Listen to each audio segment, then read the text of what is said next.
David, un homme de foi qui magnifie Dieu pour la délivrance de tous ses ennemis.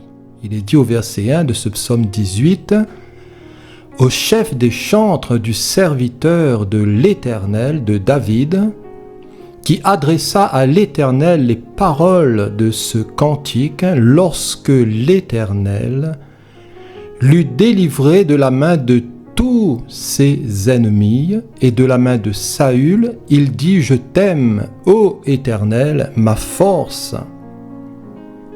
Éternel, mon rocher, ma forteresse, mon libérateur, mon Dieu, mon rocher, où je trouve un abri, mon bouclier, la force qui me sauve, ma haute retraite. Je m'écrie, loué soit l'Éternel, et je suis délivré de mes ennemis. Je m'écrie, loué soit l'Éternel, et je suis délivré de mes ennemis. David, un homme de foi, qui magnifie Dieu pour la délivrance de tous ses ennemis. Et Dieu, le Dieu de la Bible, le Dieu érade, le Dieu unique, le Dieu vivant et vrai, le seul et unique vrai Dieu, le Dieu de la Bible est le Dieu des délivrances. Quand nous lisons la parole, nous voyons à maintes reprises le Seigneur à l'œuvre dans ses œuvres, au travers de multiples délivrances qu'il accorde à son peuple, et où il fait triompher les siens. Alors au verset 1, lorsque l'Éternel l'eut délivré ici, dira David, de la main de tous ses ennemis, et de la main de Saül, de tous ses ennemis, qui est la définition de Oyab en hébreu, qui signifie ennemi personnel ou national, généralement traduit par ennemi, haine, et a été trouvé dans 274 versets. Voilà, alors il y a matière ici bien sûr à méditer, à réflexion. Je prendrai qu'un seul verset, un exemple en Genèse 22, verset 15, où il est dit que l'ange de l'Éternel appela une seconde fois Abraham des cieux et dit, « Je le jure par moi-même, parole de l'Éternel, parce que tu as fait cela et que tu n'as pas refusé ton fils, ton unique, je te bénirai, et je multiplierai ta postérité comme les étoiles du ciel et comme le sable qui est sur le bord de la mer, et ta postérité, dira le Seigneur à son serviteur, et ta postérité possédera la porte de ses ennemis. Toutes les nations de la terre seront bénies en ta postérité, parce que tu as obéi à ma voix, et ta postérité possédera la porte de ses ennemis. Alors la version Semeur dira, je te comblerai de bénédictions, je multiplierai ta descendance, et je la rendrai aussi nombreuse que les étoiles du ciel, et que les grains de sable au bord de la mer. Ta descendance dominera sur ses ennemis. Tous les peuples de la terre seront bénis à travers ta descendance, parce que tu m'as obéi. Ta descendance dominera sur ses ennemis, où ta postérité possédera la porte de ses ennemis. Alors, magnifique promesse ici faite au Père de la foi, faite à la postérité d'Abraham, d'Isaac et de Jacob, d'Israël et de Jacob, et à toute aussi sa descendance jusqu'au Messie. Ta postérité possédera la porte de ses ennemis. Cette promesse ici, je le crois, qui dépasse le cadre d'une terre ou d'un territoire. Oui, Dieu a fait des promesses à son peuple, à Israël dans ce sens aussi, et après leur sortie du pays d'Égypte vers la terre promise, vers ce pays promis où coule le lait et le miel. Il est dit en Josué chapitre 13 que Josué était vieux, avancé en âge. L'Éternel lui dit alors, tu es devenu vieux, tu es avancé en âge, et le pays qui te reste à soumettre est très grand. Voici le pays qui reste. tous les districts des Philistins et tout le territoire des Guershuriens, depuis le Shishor qui coule devant l'Égypte jusqu'à la frontière d'Écron au nord, contrée qui doit être tenue pour cananéenne et qui est occupée par les 5 princes des Philistins, celui de Gaza, celui d'Asdod, celui d'Ascalon, celui de Gath et celui d'Écron, et par les Éviens. Alors des ennemis redoutables ici, à partir du Midi, tout le pays des Cananéens et Méhara, qui est aux Sidoniens, jusqu'à Apec, jusqu'à la frontière des Amoréens, le pays des Ghibliens, et tout le Liban vers le soleil levant jusqu'à Balgat, au pied de la montagne d'Hermon, jusqu'à l'entrée de Hamath, tous les habitants de la montagne depuis le Liban jusqu'à Mitzrephoth, Maïm, tous les Sidoniens. Alors le Seigneur dira, je les chasserai devant les enfants d'Israël. À eux seuls, bien sûr, les enfants d'Israël étaient en infériorité. Et ils n'auraient pu, voyez-vous, vaincre toutes ces peuplades qui étaient là farouches, qui étaient hostiles à Israël. Mais le Seigneur était avec son peuple et il a dit, je les chasserai devant les enfants d'Israël. Donne seulement ce pays en héritage par le sort à Israël, comme je te l'ai prescrit, et divise maintenant ce pays par portion entre les 9 tribus et la demi-tribu de Manassé. Alors ta postérité possédera la porte de ses ennemis. Ta postérité possédera la porte de ses ennemis. Alors s'emparer de la porte de ses ennemis. La porte, c'est un lieu, je l'ai noté, c'est un lieu d'entrée. La porte, c'est un lieu de passage. Et la porte peut être aussi la porte de notre cœur. Voilà. Et qu'est-ce qui rentre là-dedans? Qu'est-ce qui peut sortir aussi de nos cœurs? Vous savez, notre cœur, il y a tant de combats là-dedans. Il y a tant de défis aussi à relever, de victoires à remporter, tant de conquêtes aussi à obtenir. Et à obtenir aussi, voyez-vous, sur bon nombre d'ennemis.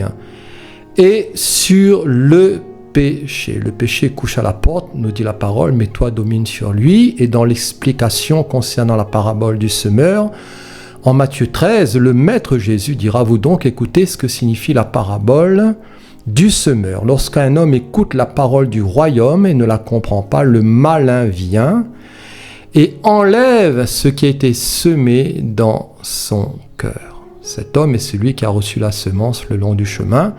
Celui qui a reçu la semence dans les endroits pierreux, c'est celui qui entend la parole et la reçoit aussitôt avec joie, mais il n'a pas de racine en lui-même. Il manque de persistance et dès que survient une tribulation ou dès que survient une persécution à cause de la parole, il y trouve une occasion de chute, de tomber. Alors celui qui a reçu la semence parmi les épines, c'est celui qui entend aussi la parole, mais en qui les soucis du siècle et la séduction des richesses étouffent cette parole et la rendent infructueuse. Alors, chers amis, où se passent tous ces combats d'après vous? Bien sûr que cela guéroie nos âmes, mais cela guéroie notre cœur. Voilà, tout cela est comme un champ de bataille pour nous. Et nous sommes face, voyez-vous, à tous ces soucis de la vie, à toutes ces épines, ces ronces qui veulent croître pour pouvoir, voyez-vous, étouffer cette parole dans nos cœurs. Mais le Seigneur dira, celui qui a reçu la semence dans la bonne terre, c'est celui qui entend la parole et la comprend, il porte du fruit, et un grain en donne 100, un autre 60, un autre 30.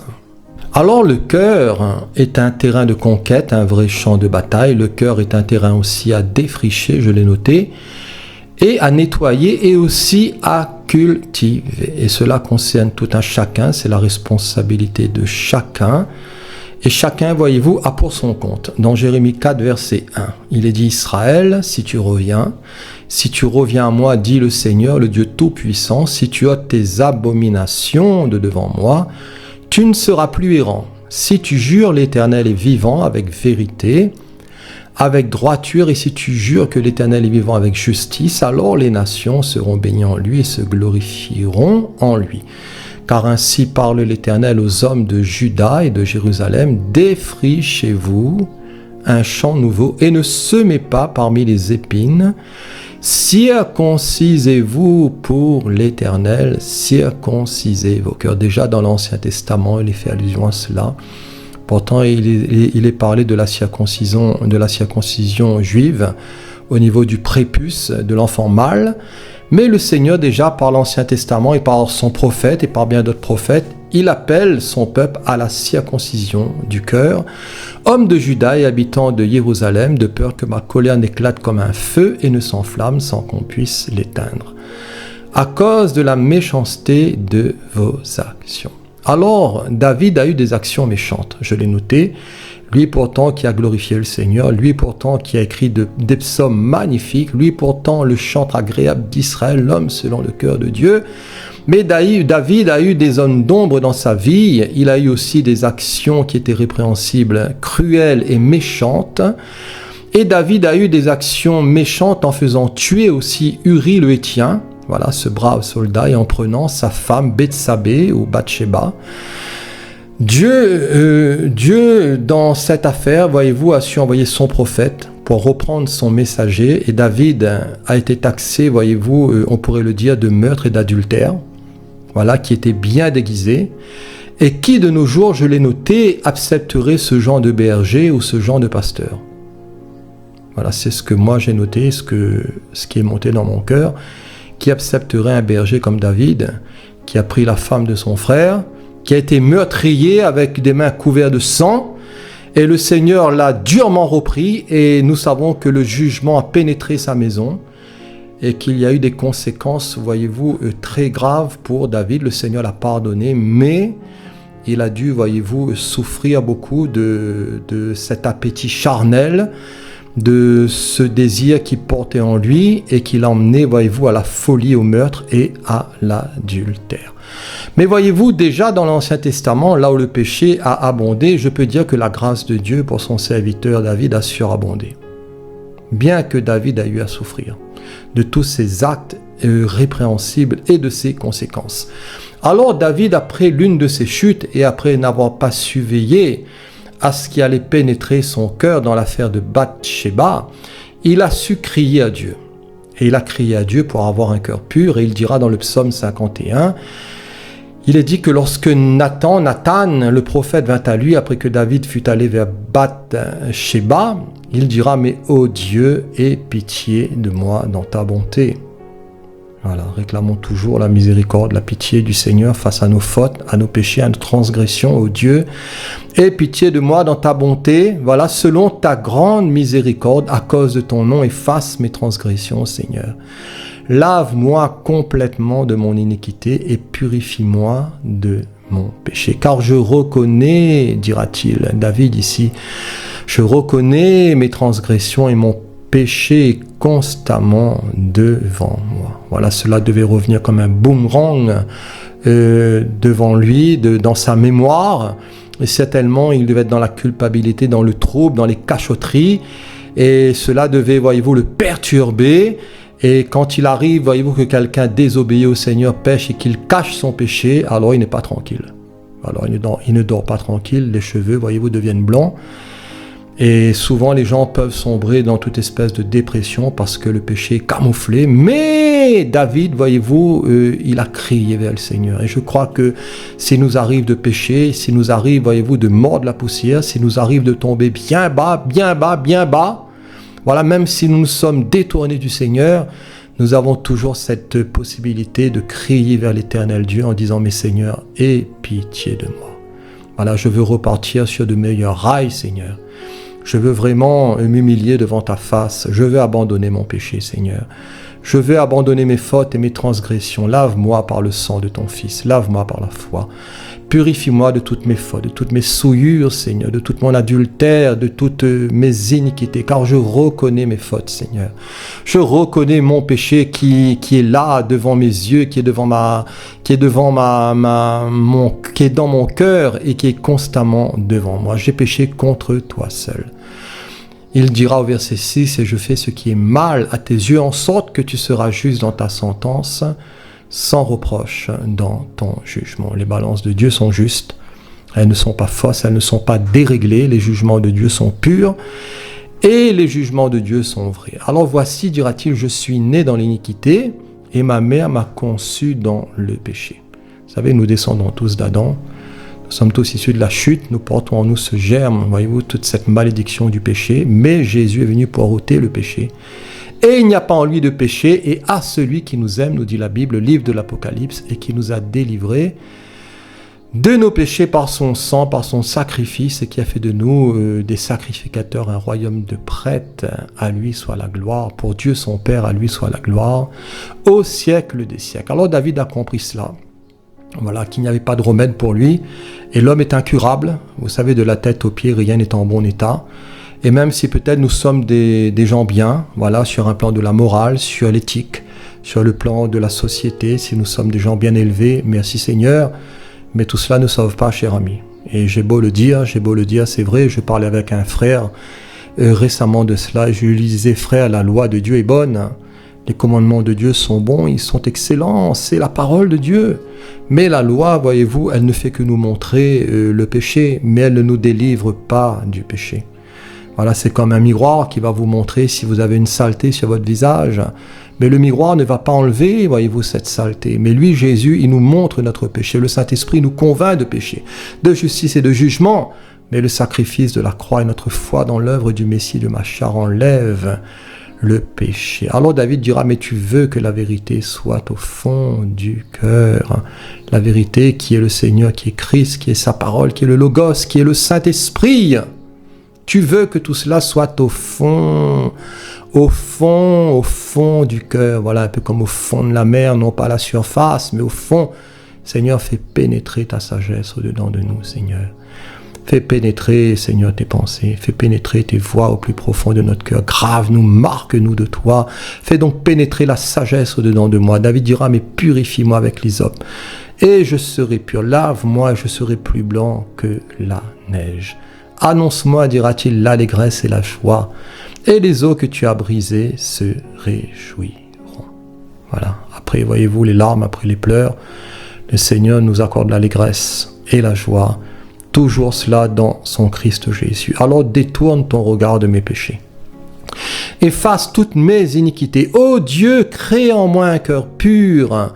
Dira-t-il, renouvelle en moi un esprit bien disposé, ne me rejette pas loin de ta face, ne me retire pas ton Saint-Esprit. Si le Seigneur enlève le Saint-Esprit, l'homme devient fou, la femme devient folle, cher ami. Et la condition est pire qu'avant de connaître le Seigneur. Seigneur, ne me retire pas ton Saint-Esprit, garde-nous aussi d'attrister ton Saint-Esprit. Rends-moi plutôt la joie, Seigneur, la vie, la joie de ton salut, dira David, et qu'un esprit de bonne volonté me soutienne. Alors ta postérité possédera la porte de ses ennemis. S'emparer de la porte de ses ennemis. La porte, c'est un lieu d'entrée. La porte, c'est un lieu de passage. Et la Bible nous dit, garde ton cœur plus que toute autre chose, car de lui viennent les sources de la vie. Avant toute chose, prends garde à ce que tu penses à l'intérieur de toi-même, parce que ta vie, notre vie en dépend. Garde ton cœur plus que toute autre chose. Voilà. Et heureux, nous dit la Bible, ceux qui ont le cœur pur, car ils verront Dieu. Alors, à la conquête de son cœur, à la conquête de son âme, quel grand chantier, quel vaste terrain à découvrir, à cultiver, à labourer et aussi à garder. Alors Dieu veut travailler nos cœurs. Je l'ai noté et il dira en Ézéchiel 36, verset 25, « Je répandrai sur vous et je répandrai sur vous une eau pure et vous serez purifiés. Je vous purifierai de toutes vos souillures. » Déjà là dans l'Ancien Testament, je vous purifierai de toutes vos souillures et de toutes vos idoles. Je vous donnerai un cœur nouveau et je mettrai en vous un esprit nouveau. Si le Seigneur ne fait pas tout cela, cher ami, qui peut le faire? La religion, les hommes, les clochers d'église, qui peut faire tout cela? Répandre sur nous la parole du Seigneur, nous rendre purs, nous libérer de toute idolâtrie, de toute voie de péché, de souillure, de malice, nous accorder un cœur nouveau, un esprit de bonne volonté, mettre en nous un esprit nouveau, ôter de notre corps ce cœur de pierre et nous donner un cœur de chair. Qui peut faire cela si ce n'est que le miracle du Seigneur? dans la vie nouvelle qui est dans son Messie, dans son Machiar, dans la nouvelle naissance, dans cette nouvelle nature qui est dans le Saint-Esprit. Je mettrai mon esprit en vous. Voilà. Et nous savons qu'à la Pentecôte, le Saint-Esprit est descendu. Et voilà, ça a été la pleine révélation. Je ferai en sorte que vous suiviez mes ordonnances. Je ferai en sorte que vous suiviez mes ordonnances. Alors pas besoin de se glorifier, même quand nous obéissons le Seigneur, c'est la grâce de Dieu. Et que vous observiez et pratiquiez mes lois, vous habiterez le pays que j'ai donné à vos pères, vous serez mon peuple. Et je serai votre Dieu, vous serez mon peuple, un peuple consacré, un peuple mis à part. L'Église aussi fait partie de ce peuple, de ce troupeau d'élus. Et je serai votre Père, votre Dieu. Ta postérité possédera la porte de ses ennemis. Jésus, c'est celui qui nous délivre de nos ennemis. Voilà. Et il est la porte. Et si quelqu'un entre par lui, il sera sauvé. Jésus est la porte du salut. Il est la porte aussi des brebis. Si quelqu'un entre par moi, il sera sauvé. Il entrera, il sortira, il trouvera des pâturages. La porte qu'est Jésus nous offre le salut et la délivrance de tous nos ennemis. Après la naissance du Baptiste, il est dit en Luc 1, verset 67, que Zacharie, son père, fut rempli du Saint-Esprit. Et il prophétisa en ces mots: « Béni soit le Seigneur, le Dieu d'Israël, de ce qu'il a visité et racheté son peuple, et nous a suscité un puissant sauveur dans la maison de David, son serviteur, comme il l'avait annoncé par la bouche de ses saints prophètes des temps anciens, un sauveur qui nous délivre de nos ennemis et de la main de tous ceux qui nous haïssent. Un sauveur, Jésus le Christ, ce merveilleux sauveur, qui nous délivre de nos ennemis et de la main de tous ceux qui nous haïssent. C'est ainsi qu'il manifeste sa miséricorde envers nos pères et se souvient de sa sainte alliance, selon le serment par lequel il avait juré à Abraham, notre Père, de nous permettre, après que nous serions délivrés de la main de nos ennemis, de le servir sans crainte, en marchant devant lui dans la sainteté et dans la justice tous les jours de notre vie. Alors que de belles paroles ici. Voilà, dans l'alliance que le Seigneur a faite avec nous, avec son peuple, une alliance qui est en tout point de vue bien réglée, qui nous offre une pleine sécurité. Vous savez, le Seigneur ne peut mentir. Il est impossible que Dieu mente. Voilà, quelqu'un disait que rien n'est impossible à Dieu. Ben si, voilà, il est impossible que Dieu mente. Dieu ne peut pas mentir. Dieu est fiable, Dieu est fidèle, Dieu est solide. Il est le bouclier des siècles, il est le rocher des temps. Il n'est pas altéré par les événements, les circonstances. Il ne vieillit pas, il ne se fatigue pas, il ne s'use pas. Le Seigneur ne connaît pas la mort, il ne connaît pas la décrépitude. Le Seigneur est grand, il est Dieu, il est Seigneur, il est souverain. Il nous rachète et il nous maintient dans sa grâce. Et voyez-vous, nous sommes dans l'alliance du Messie, du Machiar, et nous voulons aussi le servir dans une pleine liberté, sans la crainte des hommes. Voilà, en étant vigilants, en étant prudents face à notre propre cœur, face à notre propre péché. Voilà, en disant: Seigneur, scrute-nous, éprouve-nous, sonde-nous, afin que nous puissions marcher devant lui, dans la sainteté, dans la justice, tous les jours de notre vie. Alors, non seulement que Jésus est venu détruire les œuvres du diable, puisque Jésus allait de lieu en lieu, et il détruisait les œuvres du diable, il libérait les captifs, il délivrait les opprimés, il a su rendre libre bon nombre, et même nous, le Seigneur nous a ventilés, il nous a libérés de bien des liens, de bien des chaînes, mais dans la crucifixion, cela a été, voyez-vous, le summum, la victoire de la croix, où là, il a dépouillé les dominations. À la croix, il a dépouillé aussi les autorités, les a livrées publiquement en spectacle, en triomphant d'elles, par la croix, le triomphe de la croix. Voilà, beaucoup se sont moqués ou peuvent se moquer de cela. C'est parce qu'ils n'ont rien compris, ils n'ont pas eu la révélation, mais ça a été, voyez-vous, la plus grande victoire. C'était la plus belle œuvre du Seigneur que l'œuvre de l'incarnation, que l'œuvre de la crucifixion et de la résurrection. Dieu fait chair. Cher ami, je ne sais pas si vous réalisez cela, si vous réfléchissez à cela. Hier, je réfléchissais à cela et je tressaillais de joie dans mon cœur. J'ai dit: Yod, Evav et Seigneur. Dieu fait chair, tu t'es fait tout petit, tu t'es humilié, Seigneur, tu t'es abaissé, même jusqu'à la mort de la croix, Seigneur, toi, le Dieu, le grand Dieu éternel, le Créateur, Alors quel mystère vraiment, cela est la plus belle œuvre du Seigneur. Le Seigneur a triomphé, il a dépouillé les dominations, les autorités, les a livrés publiquement en spectacle en triomphant d'elles par la croix, par la croix, par la croix. Tout est accompli. Jésus a vaincu Satan, Jésus a vaincu le monde, Jésus a vaincu nos péchés, Jésus a vaincu la mort. Tetelestai, ce qui signifie tout est accompli. Alors David est le psaume 18. David est un homme de foi qui magnifie Dieu pour la délivrance de tous ses ennemis. Les ennemis ici, je l'ai regardé dans ce psaume 18, c'est Saül. Ce sont aussi au verset 5 les liens de la mort qui l'avaient environné, les torrents de la destruction qui l'avaient épouvanté. Au verset 6, ce sont les liens du sépulcre qui l'avaient entouré, les filets de la mort qui l'avaient surpris. Au verset 18, de son adversaire puissant aussi, de ses ennemis qui étaient plus forts que lui. Au verset 29, de ses ténèbres. Au verset 30, une troupe en arbre. Au verset 44, une troupe en armes. Au verset 44, les dissensions du peuple. Au verset 49, de l'homme violent. Alors voyez-vous, tout cela fait un bon paquet. Voilà déjà Saül, voyez-vous, qui cherchait à le faire tuer, ce roi déchu. Voilà, qui n'avait rien compris vraiment au plan du Seigneur. Et au lieu de reconnaître la bonne main du Seigneur et la grâce du Seigneur, il s'est empêtré, enfoncé, voyez-vous, dans les ténèbres, dans un cœur méchant et mauvais. Mais David, voyez-vous, a eu faire face à tout cela, au filet de la mort, à la crainte, à la peur, au doute, à l'impureté, aux adversaires puissants et méchants qui étaient bien plus forts que lui, à des troupes en armes, à l'homme violent, etc., etc. Alors, question, cher ami, qui sont tes ennemis ? Voilà, de quoi tu as peur? Peut-être d'une maladie, peut-être que tu as peur de la mort, peut-être que tu as peur de perdre ton travail, tu as peur de ne pas pouvoir payer tes factures, que sais-je? Mais qui sont tes ennemis? Qui sont nos ennemis? Et comment les vaincre? Par la foi. Je l'ai noté, par la foi et par la louange. Et David aimait l'Éternel, et David invoquait aussi l'Éternel et louait l'Éternel, son Dieu. Yod et Vav, et David aimait le Seigneur, il a invoqué le Seigneur, il louait le Seigneur. Il dira au verset 4, je m'écris, loué soit l'Éternel et je suis délivré de mes ennemis. Au verset 7, dans ma détresse, j'ai invoqué.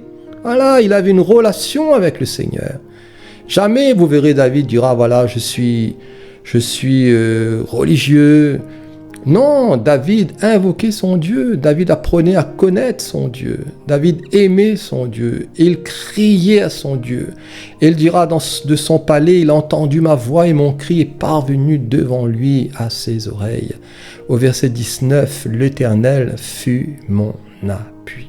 Alors David, une voix, et David, une voix qui est entendue du ciel. Et vous savez, il est bon d'être entendu du Seigneur. Il est bon que nous soyons en paix avec le Seigneur par le sang de la croix. Il est bon que nous ayons de bonnes relations avec lui. Déjà, si dans ce monde, vous avez des relations avec quelques personnes privilégiées, avec quelques grands de ce monde, voilà, vous pouvez peut-être avoir sous un angle certains avantages. Mais avoir, voyez-vous, pour appui, avoir de bonnes relations avec le Maître des cieux, avec Hachem, le Créateur, avec le grand je suis. J'ai crié à mon Dieu, de son palais, il a entendu ma voix, et mon cri est parvenu devant lui à ses oreilles. Dieu entend nos cris, et quand un malheureux crie, le Seigneur entend, et il le délivre de toutes ses détresse. Dans le psaume 116, le psalmiste dira « J'aime l'Éternel, car il entend ma voix, mes supplications. Oui, je t'aime, Seigneur, parce que tu m'entends, car il a penché son oreille vers moi, et je l'invoquerai toute ma vie. J'étais en proie à la détresse et à la douleur, dira-t-il. Mais j'invoquai le nom de l'Éternel. Ô Éternel, sauve mon âme. Écoute-moi, ô Éternel. Car je suis ton serviteur, Seigneur, je suis ton serviteur, le fils de ta servante, tu as détaché mes liens. Je t'offrirai un sacrifice d'action de grâce et j'invoquerai le nom de l'Éternel. Cher ami, quelle relation as-tu avec le Seigneur? Est-ce que tu vis dans la peur de Dieu? Est-ce que tu vis dans la crainte? C'est peut-être parce que tu n'as pas compris certaines facettes du Seigneur. Voilà, en tout cas, le Seigneur veut que tu t'approches de lui, il se rapprochera de toi. Invoque-le, il te délivrera. Alors, qui sont tes ennemis? Qui sont nos ennemis et comment les vaincre? Nous pouvons les vaincre par la foi et par la louange. Et cela aussi dans un témoignage agréable à Dieu. Et Dieu honore aussi le bon témoignage. la fidélité et la droiture. Nous pouvons vaincre par la foi, par la louange et aussi dans un bon témoignage parce que le Seigneur aime cela. Il aime la fidélité, la droiture. Et au verset 21 de ce psaume 18, David dira « L'Éternel m'a traité selon ma droiture, il m'a rendu selon la pureté de mes mains, car j'ai observé les voies de l'Éternel et je n'ai point été coupable envers mon Dieu. Toutes ses ordonnances ont été devant moi et je ne me suis point écarté de ses lois. » Au verset 24, « J'ai été sans reproche envers lui et je me suis tenu en garde contre mon iniquité. » Voilà, il a fait des progrès, David. Aussi l'Éternel m'a rendu selon ma droiture, aussi l'Éternel m'a rendu selon la pureté de mes mains devant ses yeux.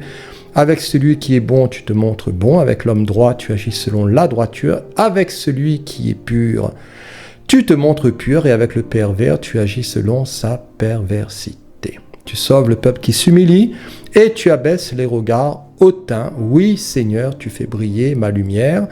L'Éternel, mon Dieu, éclaire mes ténèbres. C'est normal, puisque Dieu est lumière et qu'il n'y a point en lui de ténèbres. Même les ténèbres ne sont pas obscures pour lui. Et vous savez, quand on s'approche de Dieu, les ténèbres nous lâchent, nous quittent. C'est comme une maison où les portes sont fermées. Quand vous ouvrez une porte, la lumière commence à pénétrer. Quand vous ouvrez toutes les portes, c'est toute la maison qui est éclairée. Alors cela ne sert à rien de faire la guerre au mal, à chercher des démons à gauche ou à droite. Ouvrons les portes de nos cœurs à l'Éternel Dieu, la lumière entrera, et les ténèbres vont tout simplement partir et se dissiper. Chers amis, qui sont tes ennemis? Qui sont nos ennemis et comment les vaincre? Par la foi, par la louange et aussi dans l'intégrité. Voilà, dans un témoignage à la gloire de Dieu. Alors c'est vrai que nous ne sommes pas parfaits sur cette terre. Il n'y a aucun homme, aucune femme parfaite sur cette terre, mais nous tendons à la perfection et nous recherchons bien sûr à plaire au Seigneur, à le sanctifier et à glorifier son nom. Pour conclure, pour terminer, mes frères et sœurs, dans cette fin de deuxième message concernant le psaume 18, j'espère aussi par la grâce du Seigneur pouvoir entamer une troisième partie. Voilà, et pourquoi pas une quatrième, qui sait, en tout cas le Seigneur conduit. Le Seigneur dirige, à lui soit toute la gloire. À la prochaine, Dieu voulant. Amen. Et merci pour votre écoute.